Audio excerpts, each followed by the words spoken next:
తన్నించుకుంటామా? ఇప్పుడు తన్నించుకుంది చాలు, మాకు బుద్ధి వచ్చింది, వచ్చే ఎన్నికల్లో సమాధానం గట్టిగా చెప్తాం. Okay, right. అంటే ఇప్పటిదాకా ఆంధ్రప్రదేశ్ గురించి మాట్లాడుతున్నారు కదా, ఎక్స్ సీఎం ఎవరైతే ఉన్నారో జగన్ గారికి సంబంధించి ఆయన కూడా క్రిస్టియన్ మతానికి చెందినవారు. సో ఈ తిరుమల లడ్డు వివాదం కూడా మీరు వినే ఉంటారు. ఈ లడ్డు వివాదానికి సంబంధించి కొంతమంది టీడీపీ పార్టీ నేతలు కావచ్చు, వాళ్ళందరూ కూడా అంటున్నారు తను క్రిస్టియన్ కాబట్టే ఇలా హిందూ దేవులను కావచ్చు, లేకపోతే లడ్డు వివాదం ఇదంతా చెలరేగింది, అందులో కల్తీ కలిపింది అని చెప్పేసి అంటున్నారు. మరి మీరు ఎట్లా చూస్తారు, ఏం మాట్లాడతారు ముఖ్యంగా దాని గురించి? దానికంటే ముందు ఒక చిన్న మాట చెప్తానండి. మీరు అన్నారు కదా జగన్మోహన్ రెడ్డి గారు క్రైస్తవుడు అన్నారు కదా. ఇప్పుడు ఆయన ఏంటంటే ఓసీ కదా. క్రిస్టియన్ బలం తెలియాలంటే మీరు ఒక పని చేయండి. గవర్నమెంట్ ఏం చేస్తుందంటే ఎస్సీ క్రిస్టియన్లోకి వెళ్తే బీసీసీగా ఎలాగైతే మారుస్తున్నారో ఓసీ వాడు క్రిస్టియన్గా మారితే కూడా బీసీసీకి మార్చండి. ఎస్సీ వాడిని మార్చినట్టు ఎస్టీ వాడిని మార్చండి, ఓసీ వాడిని మార్చండి. అందరినీ తీసుకొచ్చి యేసు ప్రభు నమ్ముకున్న వాళ్ళందరినీ ఒక కులంలో కలపండి. అప్పుడు మా బలం ఏంటో మీకు అర్థమవుద్ది. ఎస్సీని ఒక్కనే కలపడం కరెక్ట్ కాదు. అందరూ యేసు ప్రభు నమ్ముకున్న వాళ్ళందరినీ ఒక కులంలో పెట్టండి. అప్పుడు మా స్ట్రెంగ్త్ ఏంటో, మా బలం ఏంటో, మా పవర్ ఏంటో అర్థమవుద్ది. ఇది చెయ్యరు. ఎస్సీ వాళ్ళ మీద మాత్రం ఫోకస్.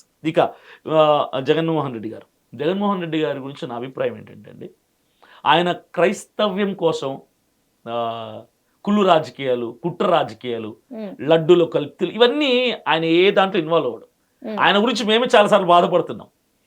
ప్రవీణ్ పగడాల గారిని చంపినప్పుడే వైసీపీ నుంచి జగన్మోహన్ రెడ్డి గారిని పక్కన పెడితే కనీసం ఒక్క కార్యకర్త కూడా మాట్లాడాల. మా తరపున మాట్లాడడం లేదు జగన్మోహన్ రెడ్డి గారు, మీరు ఎమ్మెల్యే అయితే ఏంటి, ఎంపీ అయితే ఏంటి, ముఖ్యమంత్రి అయితే ఏంటి, మాకేం సార్ ఉపయోగం మీకు ఓట్లేసి? మీకు ఓట్లేయడం వలన మాకేంటి? ఇప్పుడు అభినయ్ దర్శన్ ఉన్నాడండి, పాదయాత్ర చేస్తున్నా, నాకు ఓటు వేస్తామంటున్నారు వచ్చే ఎన్నికల్లో. అభినయ్ దర్శన్కి ఓటు ఎందుకు వేస్తారంటే మాకు కష్టం వచ్చినప్పుడు మాట్లాడతాడు, మాకు సమస్య వచ్చినప్పుడు స్పందిస్తాడు, మా సమస్యల్ని ప్రభుత్వం దృష్టికి తీసుకెళ్తాడని నాకు ఓటేస్తారు. సరే, నేను రేపు ఎమ్మెల్యే అసెంబ్లీకి వెళ్ళా, నా ప్రజలకి, నా క్రైస్తవ జనానికి సమస్య వచ్చింది, అప్పుడు నేను మాట్లాడాలా లేదా? మాట్లాడాలి.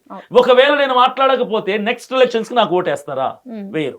అభినయ్ దర్శన్ క్రైస్తవుల తరపున మాట్లాడకపోతే ఎమ్మెల్యే అయినా వ్యర్థమే, ఎంపీ అయినా వ్యర్థమే, ముఖ్యమంత్రి అయినా కూడా వ్యర్థమే. నేను జగన్మోహన్ రెడ్డి గారి విషయంలో అదే చెప్తాను. క్రైస్తవుల కోసం ఆయన ఏది చేయడు. మీరు చెప్పిన లడ్డు వివాదంలో కూడా ఈ పవన్ కళ్యాణ్ గారు అనుకున్నట్టుగా, ఈ చంద్రబాబు నాయుడు అనుకుంటున్నట్టుగా ఆయన ఏమి క్రైస్తవుల తరపున ఏది చేసిందే లేదండి. ఆయన ఏంటంటే ఆయన ఒక న్యూట్రల్గా ఉంటారు. ఆయన ఈ మతపరమైన దాంట్లో ఆయన ఎప్పుడు తలదూర్చారు. రీసెంట్గా పవన్ కళ్యాణ్ గారు అసెంబ్లీ సమావేశంలో ఆయన అంతటి జ్ఞానవంతుడు అనుకున్నాం ఆయన్ని. నేను కూడా ఒకప్పుడు పవన్ కళ్యాణ్ని అభిమానిని, అంటే వ్యక్తిత్వానికి.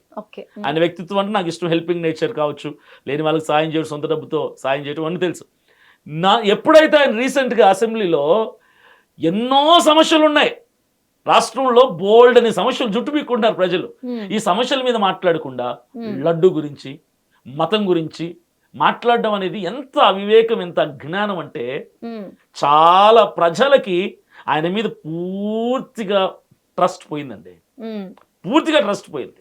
చిన్నపిల్లోడు ఏదో ఎవరో స్క్రిప్ట్ ఇస్తే అది తీసుకొచ్చి చదివేసినట్టుగా ఆయన మాట్లాడడం మతాల గురించి. అసలు ఒక రాజకీయ నాయకుడికి మతం ఉంటుందండి? అసలు రాజకీయ నాయకుడికి మతానికి సంబంధం ఏంటి? ఈ లడ్డు వివాదం ఎందుకు తీసుకురావాలి? మీకేం పని పాటలేదా? ప్రజలు మీకు ఓట్లేసి గెలిపించింది లడ్డూల గురించి, గాడిద గుడ్డుల గురించి మాట్లాడడానిక? కాదు కదా. ప్రజల పరిస్థితులు ఏంటి, ఏ నియోజకవర్గంలో ఏ సమస్యలు ఉన్నాయి, రాష్ట్రంలో ఏం తక్కువ ఉంది, మన బడ్జెట్ సరిగ్గా ఖర్చు పెడుతున్నాం లేదా, ఇవి ఆలోచించండి.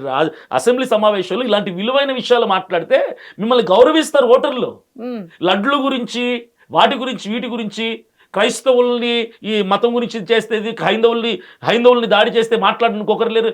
మతపరమైనటువంటి రచ్చ చేయటంలో పవన్ కళ్యాణ్ని ఒక పావులాగా వాడుకుంటుందండి బీజేపీ. అది ఆయనకి ఎప్పుడు అర్థమైందో కాదో తెలీదు. ఆయన మీద ఉన్నటువంటి ట్రస్ట్ మొత్తం ప్రజలకు పోయింది.